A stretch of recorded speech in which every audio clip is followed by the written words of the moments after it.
Commander Sarah Chen was enjoying her morning coffee when the universe decided to get complicated. The steaming mug had barely touched her lips when Lieutenant Rodriguez burst into her office aboard the Earth Defense Station Olympus, his face pale with excitement and terror. "Ma'am, you need to see this immediately," he said, clutching a data pad like it contained the secrets of creation itself. Sarah set down her coffee with the resignation of someone who had learned that peaceful mornings were a luxury in her line of work. "What is it, Rodriguez? We're receiving a transmission." It's not from anywhere in our system. Hell, it's not from anywhere we've ever detected before." Sarah raised an eyebrow. Humanity had been exploring space for nearly 2 centuries now, establishing colonies throughout the solar system and sending probe ships to nearby star systems. First contact protocols existed, but they were largely theoretical.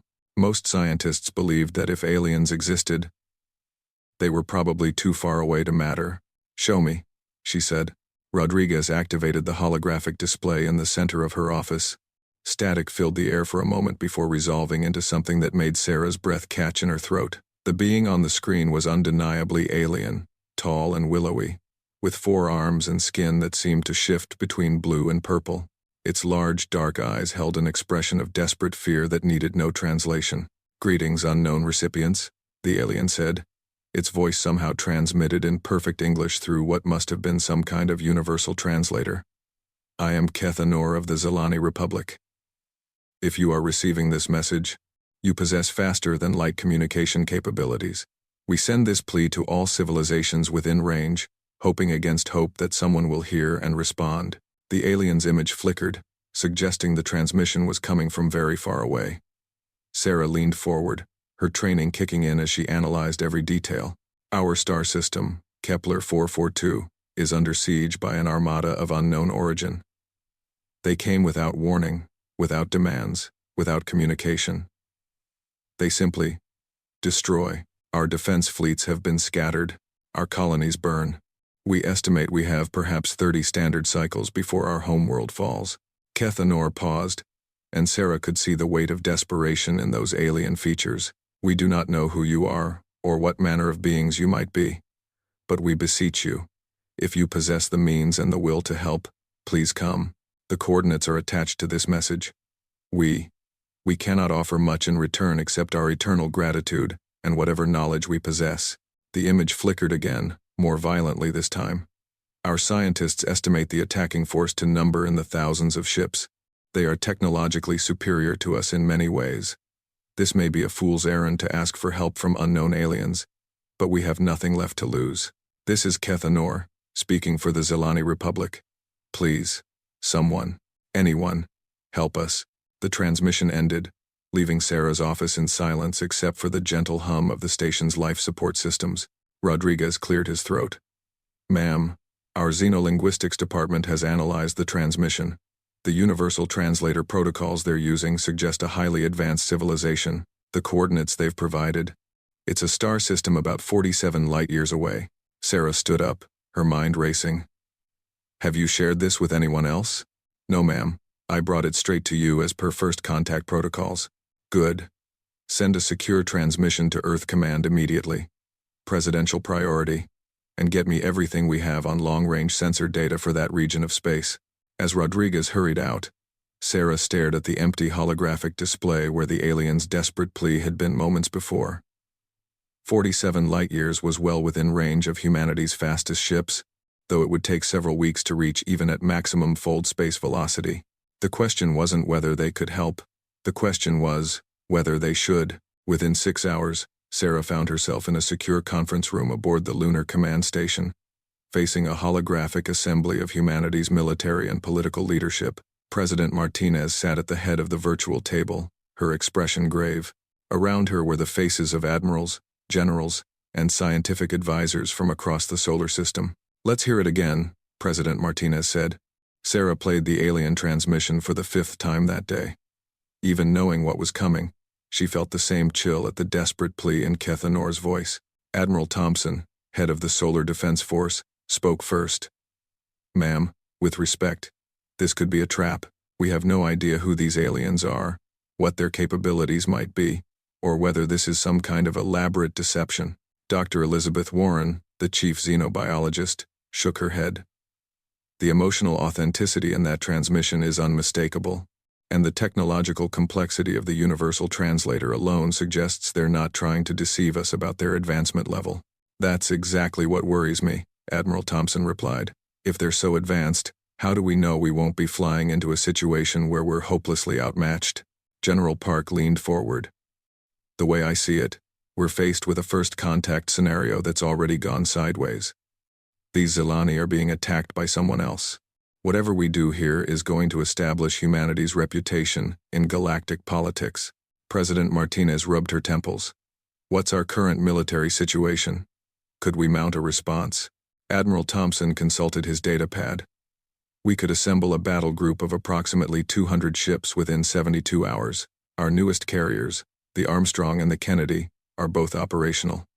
The problem is, we'd be committing nearly 60% of our total military assets to a mission 47 light-years from home. What if it's not enough? Asked Secretary of Defense Williams. What if we show up and find ourselves facing an enemy that can brush aside our entire fleet? Dr. Warren spoke up again. There's something else to consider. The Zilani called us unknown recipients with faster-than-light communication. That suggests they're not in contact with other spacefaring species either. This could be our introduction to a larger galactic community. Sarah had been quiet throughout most of the discussion, but now she felt compelled to speak.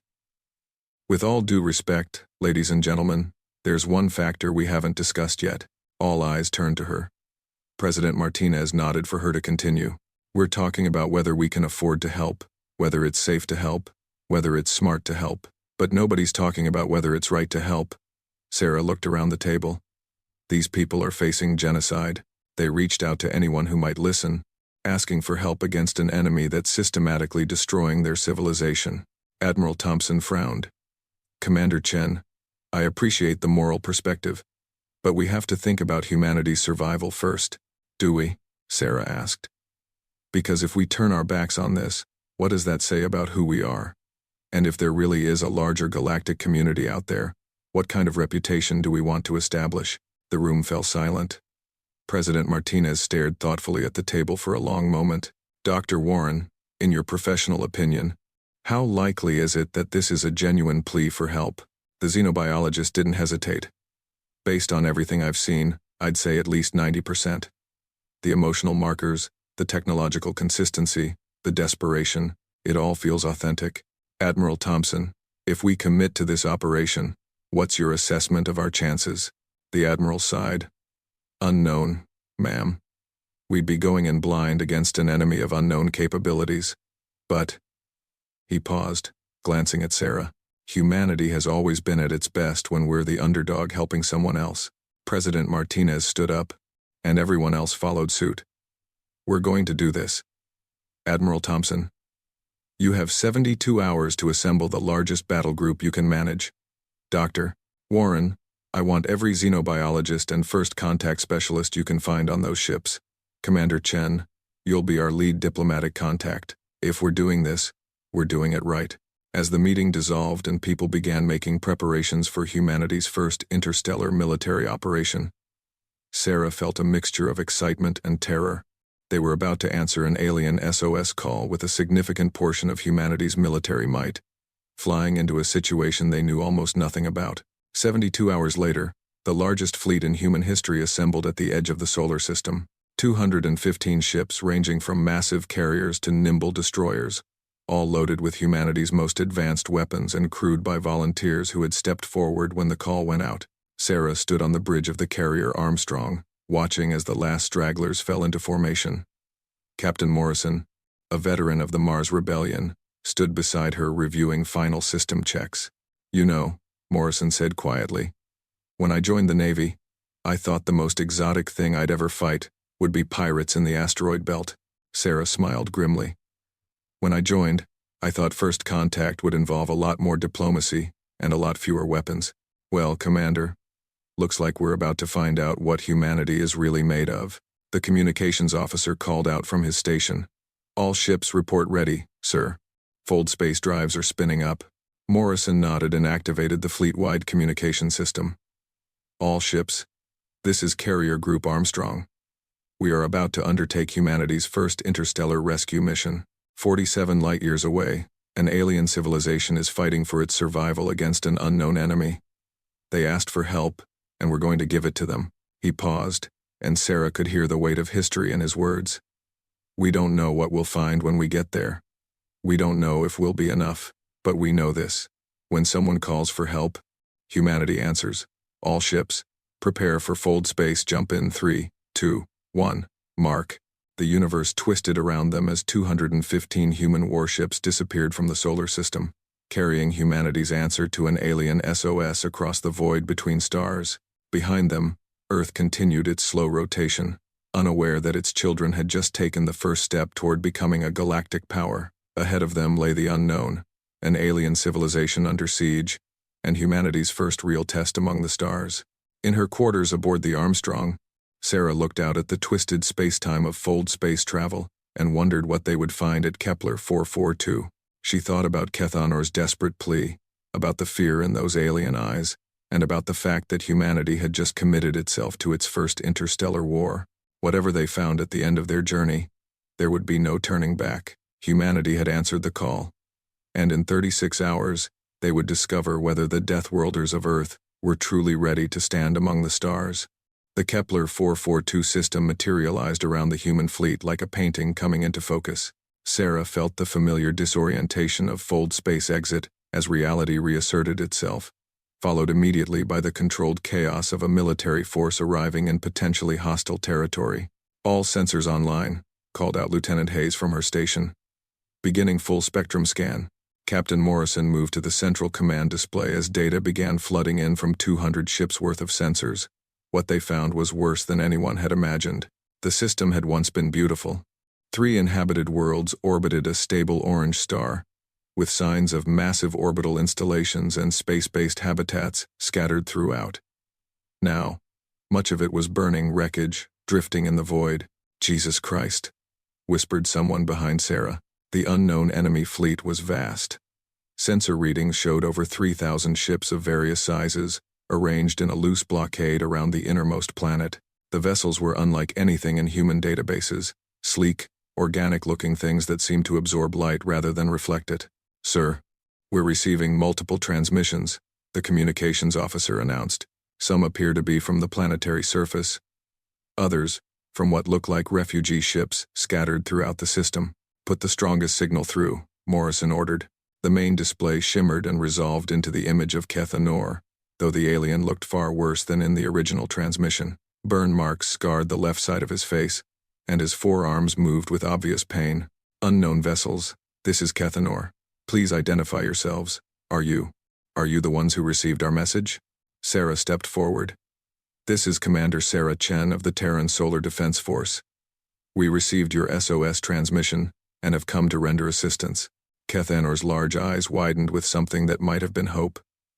"Terrans, humans, you actually came? Forgive me. I had begun to lose hope that anyone would hear us, much less travel such a distance to help." "What's your current situation?" Sarah asked, gesturing for the tactical officer to continue scanning the enemy fleet. "We hold only Zelani Prime now, our homeworld. The other colonies," Kethanor's voice broke. "The other colonies are gone. They don't take prisoners, these devourers. They simply consume everything, resources, technology, life itself." "Devourers," Morrison stepped into frame. "What exactly are we dealing with here? We don't know where they came from. They appeared 6 cycles ago without warning. Their ships seem to be partially organic, able to repair themselves and adapt to our weapons. They communicate only through actions, destruction, consumption, death." The tactical officer looked up from his station with concern. "Captain, the enemy fleet is beginning to move. Looks like our arrival got their attention." Morrison nodded grimly. "How long until they reach weapons range?" "At current speed approximately 2 hours, sir." Sarah turned back to the screen. "Kethanor, we need tactical information. What are their capabilities? What weapons do they use? What are their weaknesses?" "Their ships fire some kind of energy weapon that disrupts matter at a molecular level. Our strongest shields last only minutes against sustained fire. They also launch smaller craft, living things that attach to ships and begin consuming them from the outside in. Morrison exchanged a glance with Sarah. How many ships do you have left? Perhaps 50 vessels capable of combat, scattered around the planet. Most are damaged. Our best ships fell in the defense of the outer worlds. 50 against 3,000, muttered the tactical officer. Sarah felt the weight of the situation settling on her shoulders. They had brought humanity's largest fleet ever assembled, but it might not be enough. Still, they had come this far. Kethanor, we're going to need detailed specifications on these devourers, everything your people have learned about them. And we'll need to coordinate our defensive strategy. Of course, I'm transmitting all our tactical data now, but I must ask, how many ships do you have? Your fleet appears smaller than ours was when the siege began. Morrison spoke up. 215 vessels. This represents approximately 60% of our total military capacity. Kethanor was silent for a long moment. When he spoke again, his voice carried a mixture of awe and horror. You committed more than half of your entire fleet to help a people you've never met? That's either the most noble gesture in galactic history or the most foolish. Maybe both, Sarah said with a grim smile. But it's what we do. As the Zilani tactical data streamed in, Dr. Warren and her xenobiology team worked frantically to analyze the information about the Devourers. What they found was disturbing. Captain, these aren't just aliens, Dr. Warren reported over the ship's communication system. Based on the Zilani data, they appear to be some kind of hybrid biological-technological entities. Their ships are literally alive, which explains their adaptive capabilities. Any weaknesses? Morrison asked. Possibly.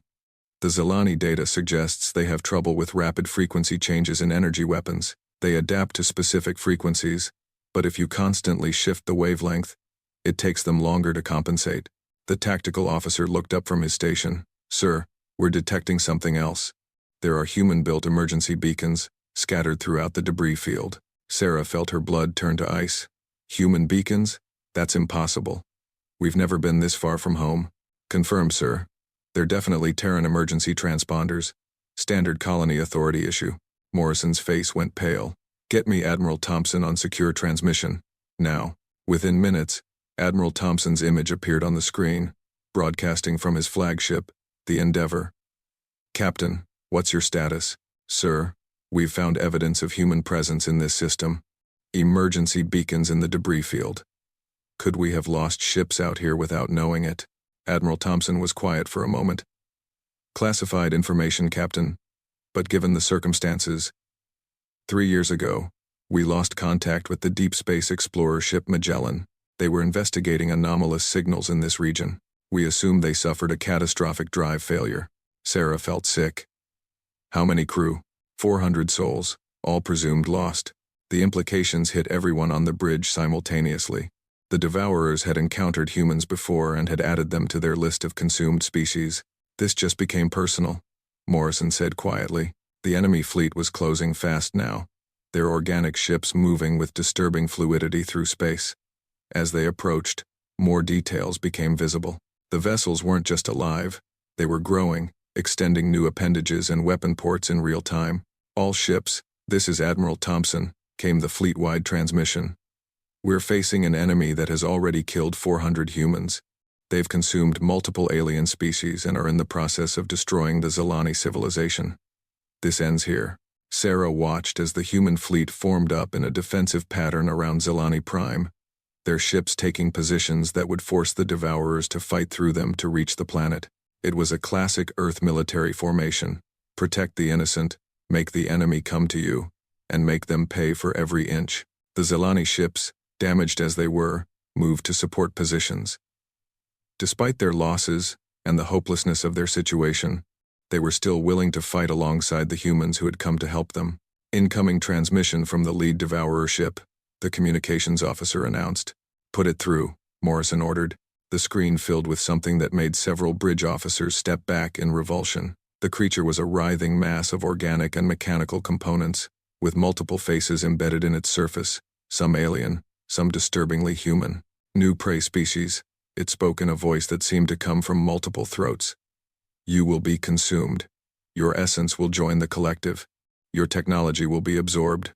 Resistance is inefficient. Morrison stepped forward, his face hard as granite. "This is Captain James Morrison of the Terran Solar Defense Force. You have unlawfully attacked and consumed civilian populations, including members of our species. Withdraw immediately, or we will respond with lethal force." The devourer entity made a sound that might have been laughter. "Your species shows courage. This will make the consumption more satisfying. We have absorbed the memories of your lost ship. We know your capabilities. You cannot stand against us." "Maybe not," Morrison replied. "But we're sure as hell going to try." The transmission cut off, and immediately the Devourer fleet began accelerating toward the human defensive line. Their ships moved like schools of predatory fish, coordinating without apparent communication. "All ships, prepare for combat," Admiral Thompson's voice echoed across the fleet. "Remember, these things adapt to our weapons, so frequency shift every 30 seconds. Target the smaller ships first, protect our carriers, and stay together. We're stronger as a unit than as individuals." Sarah moved to her combat station as the ship went to battle alert. Red lights bathed the bridge as the crew prepared for humanity's first interstellar war. Through the main viewport, she could see the approaching enemy fleet. A dark wave of living ships intent on consuming everything in their path. "First wave incoming," the tactical officer called out. "Estimate contact in 30 minutes.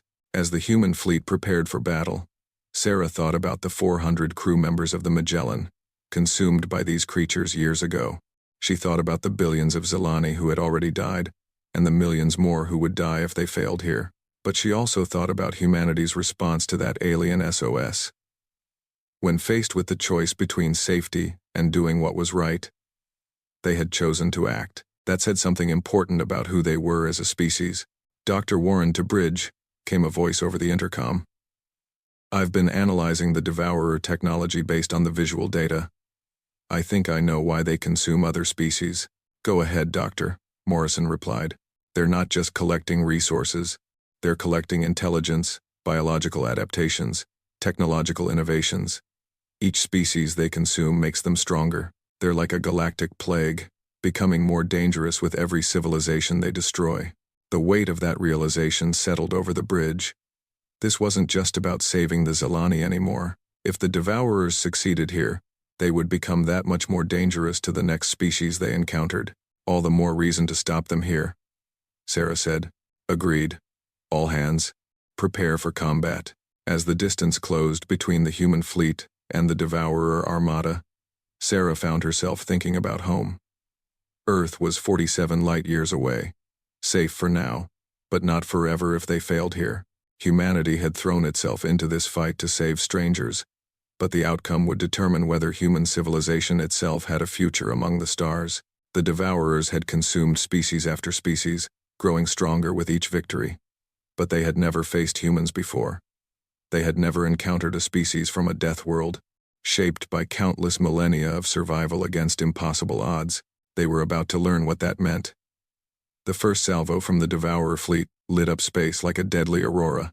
Energy beams that unraveled matter at the molecular level lanced out from their organic ships, seeking human targets. But the human fleet was ready. "Evasive maneuvers, frequency shift pattern alpha," Morrison commanded. The Armstrong rolled hard to starboard as enemy fire passed through the space they had occupied seconds before. Throughout the fleet, human ships danced between the deadly beams with a grace that surprised even themselves. Years of asteroid mining, where a single mistake meant death in the void, had made human pilots some of the most skilled in known space. "Return fire," Admiral Thompson's voice echoed across the fleet channels. 200 human ships unleashed their weapons simultaneously. Missile swarms, particle beams, and railgun projectiles reached out toward the Devourer fleet. The first impacts were devastating. Several smaller Devourer ships simply ceased to exist under the concentrated firepower. But then the adaptation began. Sarah watched in horror as the surviving Devourer ships began to change. Their hulls shifted color and texture, energy fields flickered around them, and the next human salvo was significantly less effective. "They're adapting faster than expected," the tactical officer reported. "Weapon effectiveness down 40% and falling. Shift to pattern beta," Morrison ordered. "All ships, randomize your targeting frequencies and firing patterns. Don't give them anything consistent to adapt to." The battle became a deadly dance of adaptation and counter-adaptation. The Devourers would adjust to human tactics, and the humans would change their approach. But slowly, inexorably, the human fleet was being pushed back. "We're losing ships," Admiral Thompson reported grimly. "The destroyers Miller and Hawking are gone. The cruiser Valiant is venting atmosphere." That's when Dr. Warren's voice crackled over the communication system with something that sounded like excitement. "Captain Morrison, I think I've found something. The Devourers are having trouble adapting to our tactics specifically." "Explain," Morrison snapped as he ducked an enemy beam that cracked the bridge viewport. "I've been analyzing their adaptation patterns compared to the Zilani battle recordings. When fighting the Zilani, they adapted to new weapon frequencies in an average of 43 seconds. Against us, it's taking them over 2 minutes." Sarah felt a surge of hope. "Why? I think it's because of how we think. The Zilani are logical, methodical. Their tactical changes follow predictable patterns. But humans are chaotic. We're unpredictable. We do things that don't make tactical sense, and it's confusing their adaptation algorithms." Morrison grinned fiercely. "You're saying our irrationality is a weapon?" "Exactly. Captain, I recommend we embrace the chaos. Stop following standard tactical doctrine. Let our commanders make crazy decisions. Be unpredictable." Morrison activated the fleet-wide channel. "All ships, this is Captain Morrison. New orders. Throw the book out the window. Fight crazy. Fight like humans. Let instinct guide you, not doctrine." The change was immediate and dramatic. Human ships began executing maneuvers that violated every principle of space combat. The carrier Kennedy performed a barrel roll that should have been impossible for a ship its size. The destroyer Jackson charged directly at a Devourer dreadnought in what appeared to be a suicide run, only to veer away at the last second and launch its entire missile complement at point-blank range. The Devourers, for the first time in the battle, seemed confused.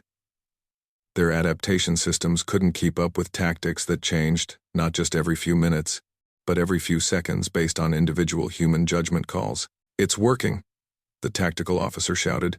"Enemy adaptation efficiency is down 70%, but the humans weren't the only ones capable of adaptation." A new class of Devourer ship emerged from the back of their fleet. Massive vessels that pulsed with organic energy. As they approached, smaller Devourer ships began linking together, forming larger, combined entities. "They're learning from us," Sarah realized. "They're trying to become more chaotic, more unpredictable." The linked Devourer ships attacked with a randomness that began to match human unpredictability. The battle became a melee, with ships weaving through space in patterns that defied conventional understanding. It was then that Kethanor's voice came through the communication system. "Human fleet, this is remarkable. In all our archives, we have no record of any species fighting the Devourers to a standstill, but I fear I must share troubling intelligence." "Go ahead," Admiral Thompson replied. "Our deep space sensors are detecting massive energy signatures at the edge of the system. More Devourer ships are coming, perhaps 10,000 vessels. They will arrive in approximately 2 hours." The bridge fell silent except for the sounds of battle raging outside. 10,000 ships. Even with their tactical advantages, the human fleet couldn't stand against those odds. "Admiral," Sarah said quietly, "we need to end this now, before those reinforcements arrive." "Agreed. But how? We're barely holding our own against the current force." Dr. Warren's voice came over the intercom again, but this time she sounded hesitant. "I may have an idea, but it's extremely dangerous." "We're listening," Morrison said. "The Devourer ships are biological. That means they need to maintain homeostasis, biological balance. If we could disrupt that balance system-wide." "How?" "We create a biological weapon. Something that attacks their organic components specifically. The problem is, to deploy it effectively, we'd need to get close enough to their command ship to introduce it directly into their communication network."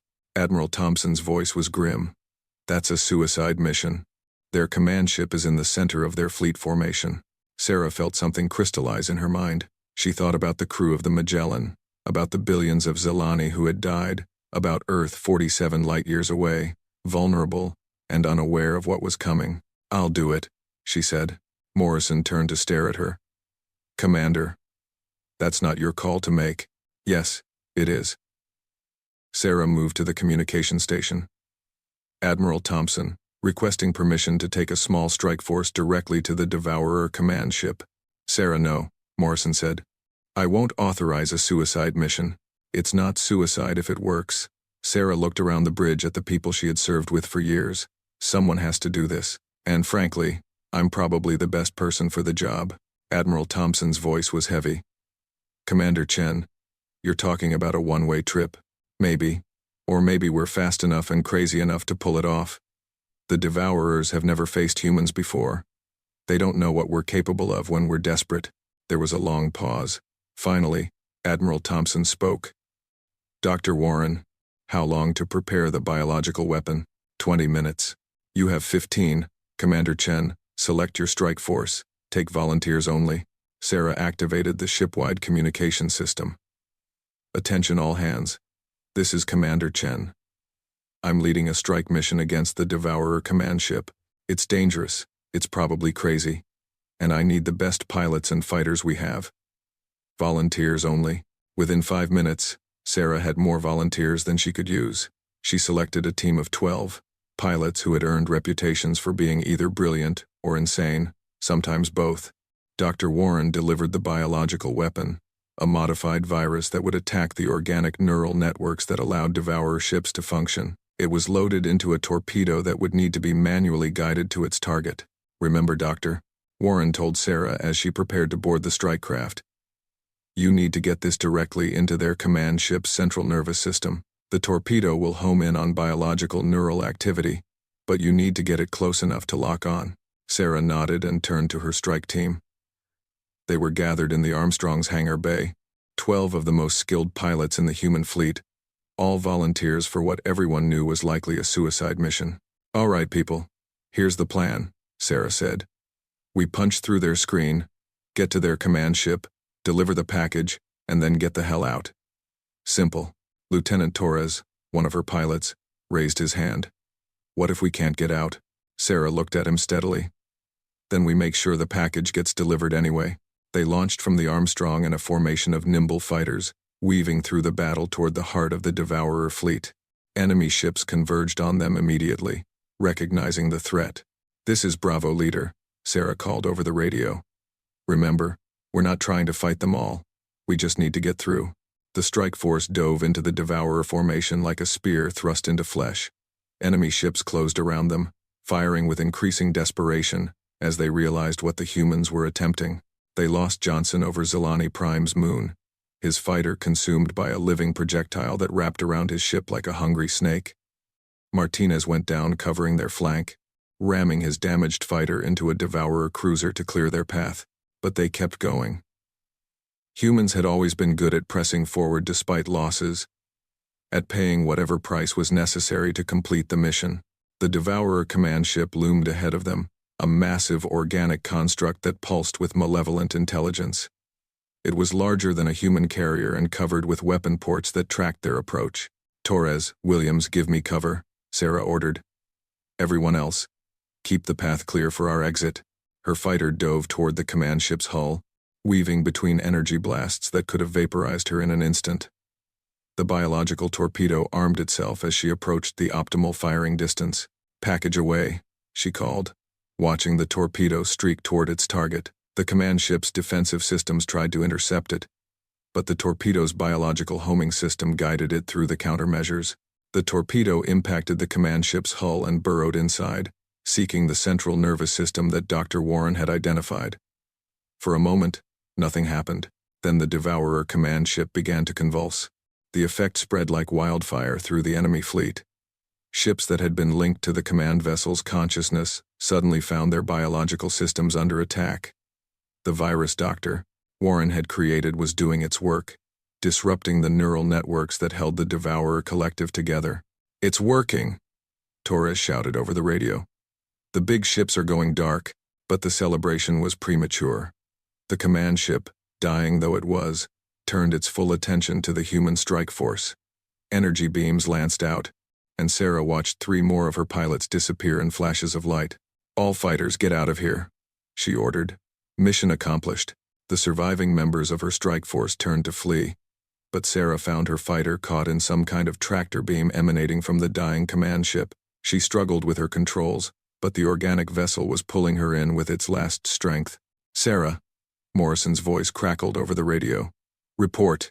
I'm caught in their tractor beam," she replied, surprised by how calm her voice sounded. "Ship's not responding. We're coming for you." "Negative. Continue the mission. The virus is spreading through their fleet. Don't let my situation compromise the victory." She watched through her fighter's viewport as the Devourer fleet began to collapse around her. Ships that had seemed invincible moments before were now drifting dead in space, their biological systems corrupted by the virus. The few ships that remained functional were retreating toward the edge of the system, but the command ship was still pulling her in, and she could see what looked like an opening iris in its hull, probably some kind of intake port. She was going to be consumed, just like the crew of the Magellan. Sarah thought about Earth, about her family, about the fact that humanity had just won its first interstellar war. It wasn't a bad way to go. Then the impossible happened. The tractor beam shut off. Sarah's fighter tumbled free, its engines still functional. Through her viewport, she could see the command ship's hull splitting open like a flower, revealing dead organic corridors within. The virus had finally reached its central nervous system. "This is Bravo leader to all ships," she said, hardly believing she was still alive. "The command ship is down." "Repeat. The command ship is down." The celebration that erupted across the human fleet was audible even through the vacuum of space. Cheers echoed over every communication channel as the remaining Devourer ships fled the system. "Bravo, leader. This is Admiral Thompson. Outstanding work, Commander. Return to base for debriefing and a very large drink." As Sarah guided her damaged fighter back toward the fleet, she saw something that made her smile. Human and Zilani ships were flying together in formation, their crews working side by side to rescue survivors and secure the system. Humanity had answered an alien SOS call and emerged victorious. But more than that, they had gained allies among the stars. 3 days later, Sarah stood in the Armstrong's conference room facing a holographic assembly that included not just human leadership, but Keith Anor and several other Zilani officials. "The intelligence we've gathered from the destroyed Devourer ships is remarkable," Dr. Warren was reporting. They had consumed 17 different spacefaring species over the past several centuries. Each time they attacked a new civilization, they became stronger. President Martinez leaned forward. "What stopped them from adapting to our biological weapon?" Quite simply, they had never encountered anything like human biochemistry before. Earth is what galactic biologists call a death world, a planet where life develops under extremely harsh conditions. Human immune systems and biological diversity are unlike anything else they had absorbed. Kethanor spoke up, his injuries mostly healed thanks to human medical assistance. "We have much to thank you for, humans of Earth. But I must ask, what do you intend to do now? You have proven yourselves formidable allies, but also potentially dangerous enemies." Sarah looked around the table at the faces of her colleagues. They had come to this system as rescuers, but they were leaving as something else. A galactic power. "We're explorers," President Martinez said finally. "We're defenders. We came here because it was the right thing to do, and will continue to act based on those principles." "The galaxy is a dangerous place," Kethanor replied. "There are other threats besides the Devourers, other civilizations that might not welcome the arrival of a new power." Admiral Thompson smiled grimly. "Then they'll learn what the Devourers learned. Humans don't back down from a fight, especially when we're protecting our friends." As the meeting concluded and plans were made for ongoing cooperation between humanity and the Zilani Republic, Sarah found herself thinking about the future. They had answered one alien SOS call and changed the course of galactic history. She wondered what other calls for help were echoing through the void, waiting for someone brave enough to answer. Humanity had taken its first step among the stars as protectors and allies. They had shown that being from a death world made them not just survivors, but guardians of those who couldn't defend themselves. The galaxy would never be the same.